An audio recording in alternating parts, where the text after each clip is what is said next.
Boa tarde para vocês, novos programadores de Racket. Bem, esse é o capítulo 3, o básico de Racket. Isso aqui está sendo inspirado no Realm of Racket. É um trabalho da disciplina de programação funcional na Universidade Federal de Uberlândia, ministrado pelo professor Marcelo Rezende. Bem, vamos começar então, né? Tivemos um pequeno problema técnico aqui, pronto. Vamos lá. Sintaxe semântica. Bem, em toda linguagem de programação podemos diferenciar esses dois aspectos da linguagem. A sintaxe é a gramática, ou seja, é um conjunto de regras, de símbolos que você poderá ou não usar dentro de uma frase da linguagem de programação. Ou seja, para você poder fazer uma frase, algo que o compilador entenda como se fosse da linguagem, você precisa seguir as regras da sintaxe, as regras que você vai utilizar para fazer essa programação.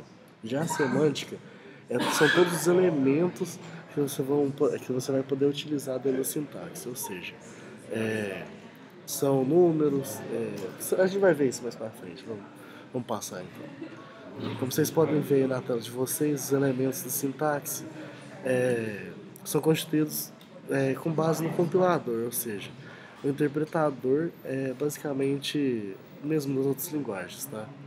Então, a definição de uma função consiste basicamente nas palavras dos parênteses.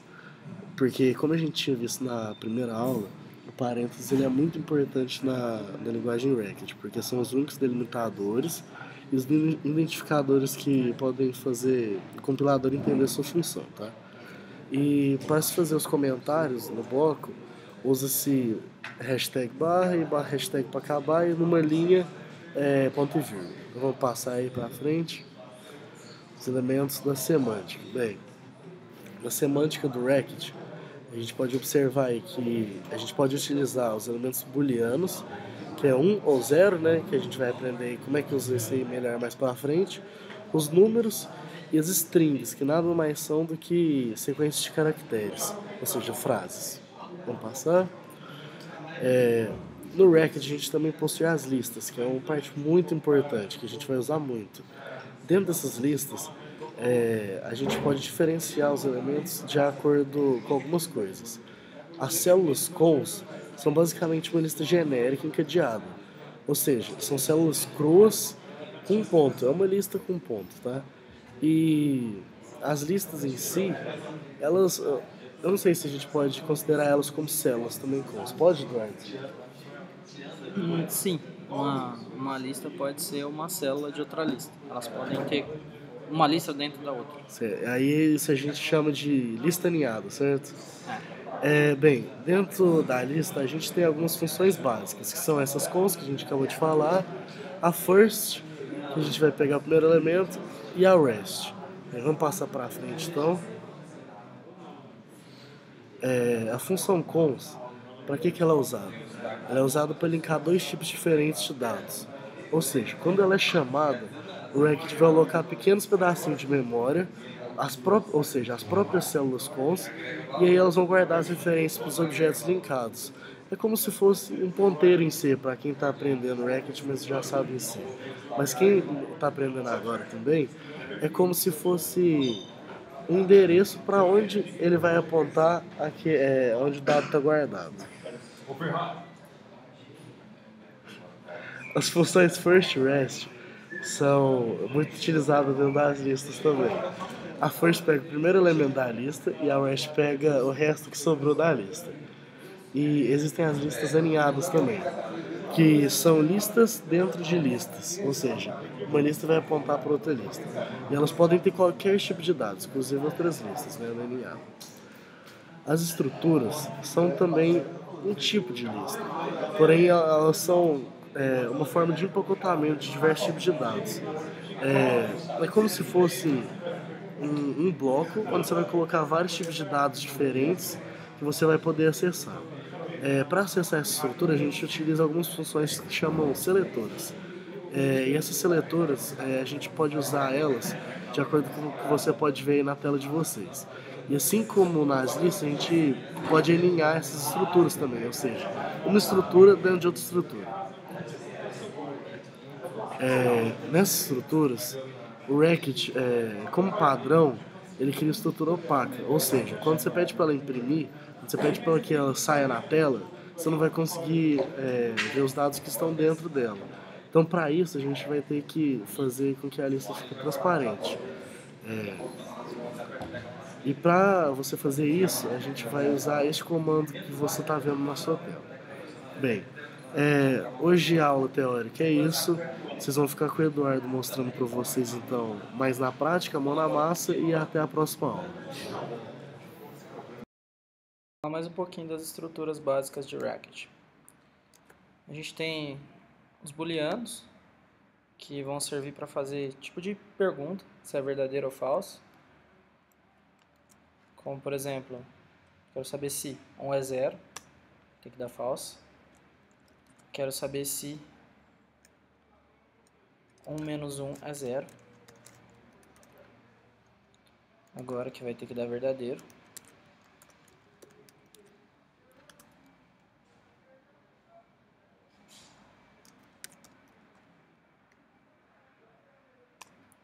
Deu verdadeiro. A gente também pode fazer exponenciação. Números bem grandes. Como eu já tinha falado, a raiz quadrada com números negativos. E também tem uma diferença, se você fizer a divisão com números inteiros, ele vai te gerar uma fração. Se você fizer a divisão com pontos flutuantes, ele vai te gerar o resultado em ponto flutuante. Temos também strings, que são sequências de caracteres que costumam estar entre aspas duplas. Dentro das strings você pode usar funções como o append. O append vai juntar várias strings em uma só, como no exemplo aqui. Estou juntando essas 3 strings, virou uma só. As listas. As listas são formadas por células e são implementadas como listas encadeadas genéricas, ou seja, que elas podem receber qualquer coisa. As células cons são como se fossem pedacinhos das listas de uma forma mais crua, mais simples. E você define com cons o que você quiser.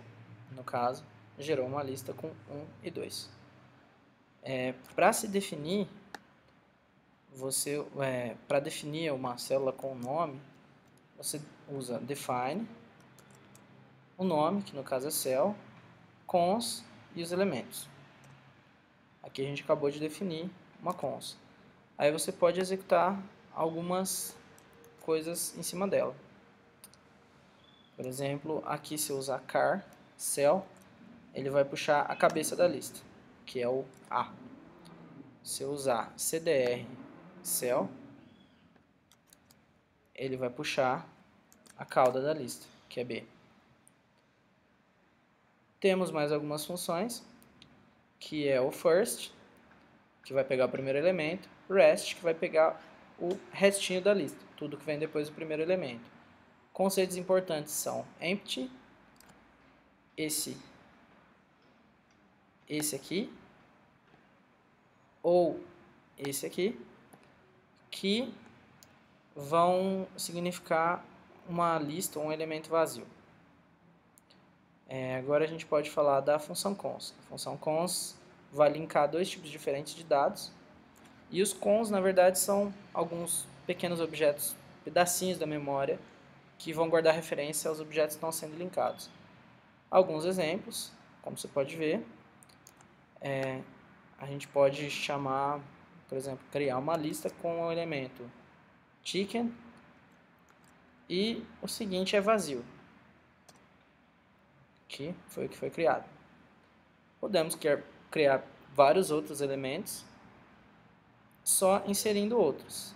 Por exemplo, se eu fizer cons pork, beef, chicken, pork, que está vindo antes, vai entrar antes de beef, chicken na lista. como você pode ver. A gente pode criar listas com várias células. Aqui tem um exemplo que criaria 2 células, que é como se fosse uma lista de listas. Aqui um exemplo que se cria 3 células, certo? Agora vamos passar para as funções de list.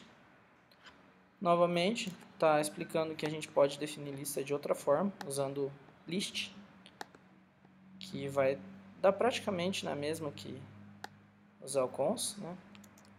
Se você fizer list pork, beef, chicken, ele vai criar a lista igualzinho se tivesse feito por cons. Aí tem algumas funções interessantes, que é o first, que vai pegar o primeiro item daquela lista criada, que no caso é pork, tá aqui. E rest, que ele vai pegar tudo depois do primeiro item.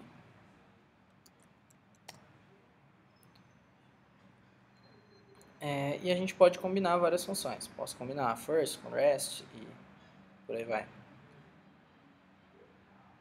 A gente tem também listas alinhadas, como eu tinha falado antes, que nada mais são que listas dentro de listas. Então, um membro de uma lista pode ser outra lista. Para manipular, são as mesmas funções. A gente pode usar first, rest e tudo mais. Outro ponto importante são as estruturas. As estruturas, no caso, vão servir para encapsular dados um pouquinho mais complicados, mais completos. Por exemplo, aqui a gente vai criar a estrutura student com 3 itens: name, ID e dorm.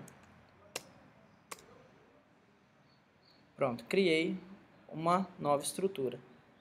Nessa estrutura eu posso instanciá-la, que seria dar valores para aqueles campos que eu criei, do name, ID e dorm.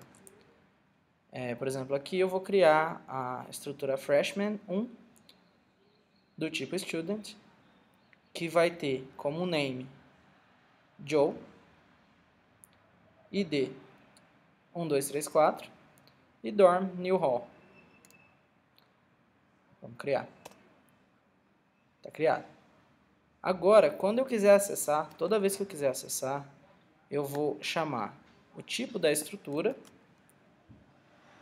como está aqui, tipo da estrutura, o nome, tipo da estrutura, o campo e o nome dela. E aí ele vai me dar o valor que está dentro daquele campo. Por exemplo, aqui ele vai me dar o valor que está dentro do campo name, que é Joe. Aqui tem mais algumas definições para a gente seguir com os exemplos. Vou continuar aqui. Só passar aqui para a gente poder usar daqui a pouco. Pronto.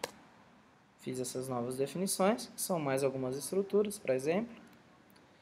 Neste exemplo, o que eu fiz? Eu criei vários estudantes de nomes diferentes e joguei eles dentro de uma lista chamada inClass, e essa lista tem esses estudantes. E daí eu posso acessá-la de uma forma um pouquinho diferente. Por exemplo, eu posso pegar o ID do terceiro estudante da lista inClass, que está pegando, no caso, o ID da Rose. Como funciona isso? Do mesmo jeito que eu coloquei third aqui, eu posso ir de first a 10th, que vai acessar do primeiro ao 10º item, que estão dentro da estrutura. Também posso ter estruturas alinhadas para dados um pouco mais complexos, que vai funcionar da mesma forma. Vou continuar dando os aliases, como eu fiz antes. E o acesso vai ser o mesmo com combinação de funções. Outro ponto importante é saber que quando o Racket cria essas estruturas, ele cria meio que escondendo os dados. Elas são chamadas de estruturas não transparentes ou opacas.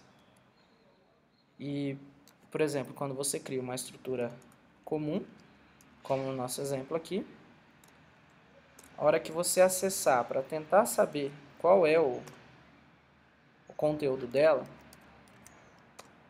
ele só vai te dar o nome dela, que é example.